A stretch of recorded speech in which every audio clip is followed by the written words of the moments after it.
Okay, तो ये video extension है हमारी लास्ट वीडियो का। तो हमने जो फिनिश की थी लास्ट वीडियो वो इस नोट पे की थी कि जो आपका vEdges to vBond vManage vSmart, कैसे आपकी पेयरिंग होनी है, ओएमपी पेयरिंग, और कैसे आपके फिर control plane information and data plane information आपकी ट्रैवल करती है ओवर द वैन। ठीक है, तो उसी को आगे बढ़ाते हैं। तो हमने बोला था कि ओएमपी क्या है ना, why OMP when we had BGP earlier, है ना। चलिए, तो थोड़ा सा एक बार देख लो, जैसे बीजीपी टीसीपी बेस्ड थी, ये भी आपकी क्या है, एक TCP based extensible control plane protocol. मतलब होता है कि भाई आपको इन फ्यूचर अगर इसमें कभी और फीचर्स भी ऐड करने पड़े तो यू कैन डू दैट, तो एडिट आप कर सकते हो। जैसे IPv6 एक फ्यूचर रेडी टेक्नोलॉजी है।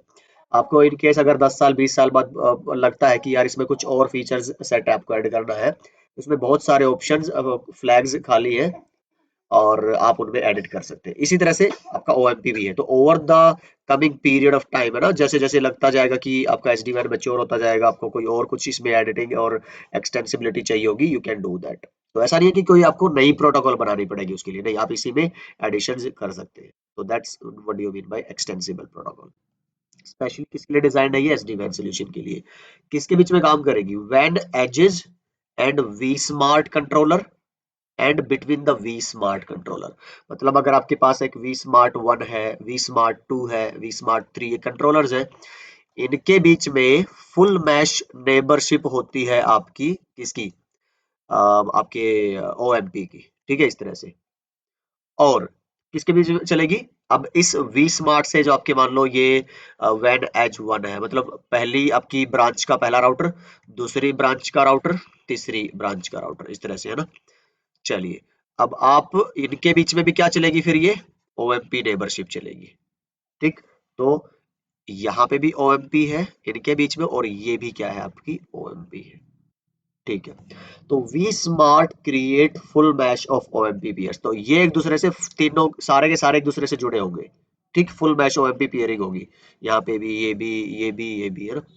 पर when edge routers are not required to peer with all vSmart, तो अब जरूरी नहीं है कि जैसे ये वैन एज है, आपने इस एक vSmart से जोड़ दिया, ठीक है, आप दूसरे से भी जोड़ सकते हो। ठीक, एक ओएमपी पेयरिंग ये होगी एक vSmart के साथ, एक ओएमपी पेयरिंग होगी दूसरे वी, पर जरूरी नहीं कि इसके साथ भी हो, नहीं। when edge to all vSmart आपकी फुल मैश पेयरिंग जरूरी नहीं है। ये एग्जाम के लिए मैंने डालने हुए हैं यहाँ पे क्वेश्चंस। एज सच में भी आपको फिलहाल इनकी इतनी ना भी जरूरत हो। बहुत सारे लोग तो ऐसे भी होंगे जिनको ये होगा कि हाँ अभी एसडी वैन का फंडा समझ आ गया, इतना ही था, कुछ ज्यादा नहीं पढ़ते यार, ठीक है, काफी इतना। पर अगर आप सीरियस हैं, काफी इस टेक्नोलॉजी को लेके इंटरेस्टिंग लगती है, आपको एग्जाम देना है, इंटरव्यूज क्रैक करने हैं, तो then you you know must watch all the videos here. ठीक है, तो it advertise your control plane information, जो आपकी प्रीफिक्सेस है, जो आपके नेक्स्ट होप है ना, जो आपकी पॉलिसीज की इंफॉर्मेशन है, तो वो ये आपके ट्रैवल करती है आपके एक वेन एज से स्मार्ट वी स्मार्ट के पास, फिर इस वी स्मार्ट से दूसरे वेन एजेस के पास। तो मैंने लास्ट वीडियो में ये आपको बताया था पूरा एलाबरेट करके। ठीक है, और ये सिक्योर है इनसाइड DTLS टनल्स, है ना। ठीक है, और ये ऑटोमेटिकली इनेबल हो जाती है ओएमपी पीयरिंग, मैंने ये भी बताया था, ऑटो प्रोसेस है। और ये आपकी वैन एज, ठीक है, ये सारी हम बातें कर ही चुके हैं आई गेस। तो आगे बढ़ते हैं। ये वो आपकी एक विजुअलाइजेशन के लिए मैंने यहाँ पे बनाई हुई है, आपको ध्यान रहे, ताकि कि जो आपकी vSmart to vSmart, अभी मैंने बोला था ओएमपी पेयरिंग होती है, वी स्मार्ट टू वैन एज, इनके बीच में भी ओएमपी पेयरिंग होती है। ठीक, और टनलिंग कौन सी होती है सिक्योरिटी के लिए, कौन सी प्रोटोकॉल आप यूज करते हो, DTLS TLS। ठीक है, तो ये हुआ आपका कंट्रोल प्लेन के लिए। फिर अगर आप डेटा प्लेन की बात करते हो, तो अगर मैं बोलूं, ये मैंने वो पेंट स्क्रीन हटा तो नहीं दी है, हाँ ठीक है, यहाँ पे अब इनके बीच में देखो, मैंने क्या बोला था, जब एक बार कंट्रोल प्लेन की इंफॉर्मेशन आ गई है, फिर जब डेटा ट्रांसफर करना है, तो आप ये डायरेक्ट नेबरशिप बनती है इनके बीच में, है ना। तो टनल बनती है सिक्योरिटी के लिए IPsec, लेकिन जो प्रोटोकॉल यूज होती है वो है BFD, bi forwarding detection, bidirectional forwarding detection. ठीक, तो ये वाली बात भी आपको ध्यान रखनी है। यहाँ पे देखो, जैसे थोड़ा सा आइडिया दूं ना हम आपको, VPN में क्या करते हैं हम, नॉर्मल एक इस राउटर से एक दूसरे राउटर के बीच में, मान लो ये मेरा पहली ब्रांच है भोपाल में है, ये मेरी दूसरी ब्रांच है कैलकाटा में है, मेरे को इनके बीच में प्रोटोकॉल कौन सी बनी, IP। ठीक है, तो आईपी पे चल रहा है सारा का सारा गेम। लेकिन आईपी को सिक्योर करने के लिए ऊपर मैंने कौन सी प्रोटोकॉल चला दी है इंक्रिप्शन के लिए, आईपी सेक। तो यही आपको ध्यान रखना है कि बेसिक जो अंडरलाइन कनेक्टिविटी की प्रोटोकॉल तो ये है, पर इनको सिक्योर करने के लिए जो इंक्रिप्शन की है वो ये वाली प्रोटोकॉल है। तो थोड़ा सा ये ध्यान रखिएगा आप। इसके बीच में कौन सी चलती है ये भी पूछा जा सकता है। ओके, फिर अगर आगे बढ़ते हैं हम, तो बीएफडी क्या है? बीएफडी देखो यार, नॉर्मली जैसे हमने आप देखो ये ओएसपीएफ के राउटर्स है, थोड़ा सा आपको एक रेलेवेंस बता देता हूँ। ठीक है, ओएसपीएफ के राउटर्स है, नेबर बने हुए हैं, और बाय डिफॉल्ट हेलो टाइमर कितना है? 10 सेकेंड। ठीक है, अब मान लो अगर ये कुछ दिक्कत होती है इधर, है ना, और इसको बताना है इस राउटर 2 को R1 तक, या फिर R1 को देखना है कि भाई ये लिंक डाउन हो गया, तो कितने टाइम बाद, है ना, उसको पता चले कि वो लिंक डाउन है, R2 की तरफ से अभी कोई रूट लर्न नहीं कर पा रहा हूं मैं, तो उसमें टाइम लगता है, टाइमर ये स्लो होते हैं। अगर आप इवन चाहो भी तब भी इसको कितनी लोअर कर पाओगे? ठीक, तो उसके लिए क्या होता है, एक आप अलग से, ये तो ओएसपीएफ का खुद का मैकेनिज्म है, आप चाहो तो अलग से एक प्रोटोकॉल होती है BFD, bidirectional forwarding detection, ये आप यूज बीजीपी में ये यूज करते हैं ज्यादातर। तो इसमें क्या होता है, बहुत quickly within millisecond एक बीजीपी राउटर को अपने नेबर का पता चल जाता है, पीयर का, कि वो डाउन है, और उसके हिसाब से वो रिएक्ट कर पाता है। इसी तरह से आपको ये लेटेंसी बहुत इंपॉर्टेंट फैक्टर है एसडी वैन में। कैसे, अभी आपको बताऊंगा मैं अगले ही सेक्शन में। तो वहां पे आपको बहुत, जितना जल्दी, जितने मिली सेकेंड है ना फास्ट पता चलता है, उतना जल्दी ये रिएक्ट करके आप एक की बजाय, मान लो इंटरनेट से आपको अब शिफ्ट किस पे करना है? एमपीएलएस पे।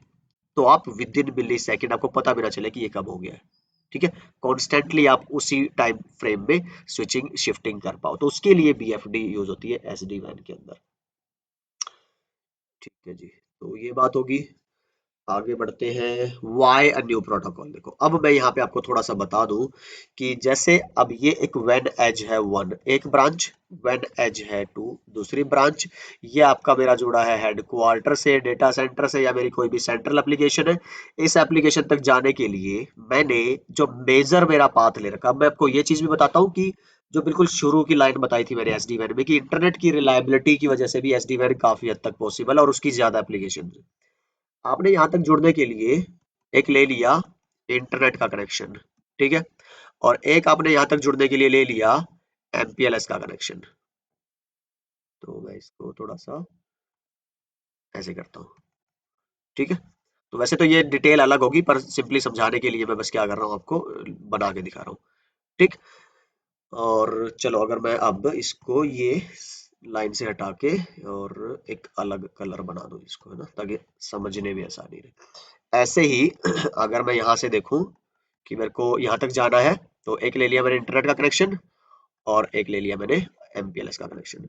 तो इंटरनेट पे, है ना, आप यहाँ पे कॉन्फ़िगरेशन होती है सारी की सारी एसडी वैन के अंदर, और ये पॉलिसीज, है ना, वो टेम्पलेट्स बनती है कि अगर इंटरनेट से आपका जो डिले है, ध्यान से देखिएगा, वो लेस देन 50 मिली सेकेंड है, या जितनी भी आपकी रिक्वायरमेंट है 100 मिली सेकेंड है, और उतना अगर मिल रहा है तो ओके रिपोर्ट है, आप इंटरनेट के ट्रैफिक को यूज करते रहिए अपने डेटा सेंटर तक जाने के लिए, कोई दिक्कत नहीं है।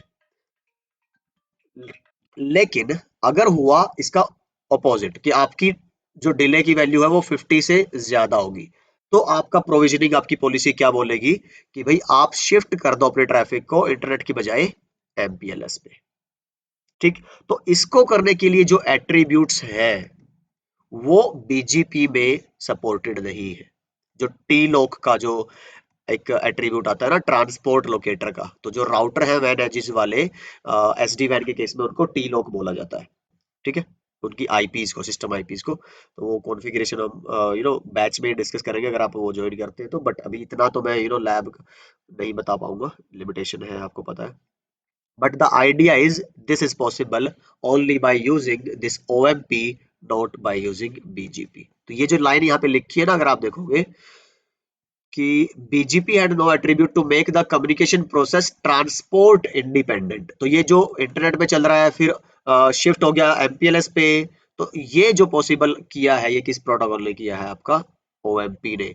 और ऐसा ही हो कि आपकी जो ट्रैफिक है वो एप्लीकेशन अवेयर हो, मतलब कि अगर आप मान लो कोई आपका प्राइवेट ऐप है ना, कोई क्या बोलते हैं जैसे टैली का है, या फिर आपका ईआरपी के सॉफ्टवेयर है, वो यूज करने हैं, तो आप क्या करो, आपने प्राइमरीली इंटरनेट चला लिया, लेकिन जैसे मैंने बताया कि डिले की वैल्यू ज्यादा होगी, आपकी क्वालिटी ऑफ सर्विस बिगड़ी, यहाँ से शिफ्ट किस पे कर जाओ, आपकी एमपीएलएस पे। तो एमपीएलएस का भी कनेक्शन था, और आपके पास और भी बहुत सारी चीजें यहाँ पे हो सकती है, डायरेक्ट इंटरनेट एक्सेस है, डीआईए का फीचर था।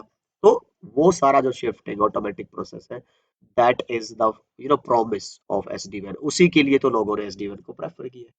ठीक है, तो वो कौन पॉसिबल करता है, आपका ओएमपी। ओके, इसके बाद अगर आप देखेंगे वर्किंग ऑफ एसडीएन, तो मैं आपको बता चुका हूँ, ये थियरी है, देख लीजिएगा, पढ़ लीजिएगा। वो मैंने आपको एमएस पेंट में जो एक डायग्राम की हेल्प से बताया था ना, विजुअलाइज करके, तो ये सारा वही है। चलिए जी, कंट्रोल प्लेन के फंक्शंस कौन से होंगे, तो कंट्रोल प्लेन वाले कौन से मिलेंगे, जो आपके वैन एज से आपके वी स्मार्ट के बीच में होंगे ना, ओएमपी पीयरिंग होगी using your DTLS TLS tunnels. फिर आपके डेटा प्लेन के फंक्शंस कौन से होंगे, जो आपके यूजिंग बीएफडी एंड आईपीसेक। ठीक है, जो आपकी क्या बोलते हैं, बाद वाली इंफॉर्मेशन शेयरिंग के लिए ना, डेटा प्लेन इंफॉर्मेशन के लिए। टी लॉक मैंने बता दिया आपको, ओएमपी के लिए जैसे बीजीपी के नेक्स्ट होप होता है आपकी आईपी एड्रेस पेयर की, इसी तरह से ओएमपी का जो नेक्स्ट होप होता है वैन एज राउटर की आईपी, उसको एसडी वैन में टी लॉक के नाम से जानते हैं, ट्रांसपोर्ट लोकेटर। ठीक है, तो आई गेस इस वीडियो में इतना काफी है, कुछ और छोटे मोटे फीचर है दो तीन, हम आगे अगली वीडियो में डिस्कस करेंगे। तब तक अपना ख्याल रखिए, सीखते रहिए, सिखाते रहिए और मस्त रहिए।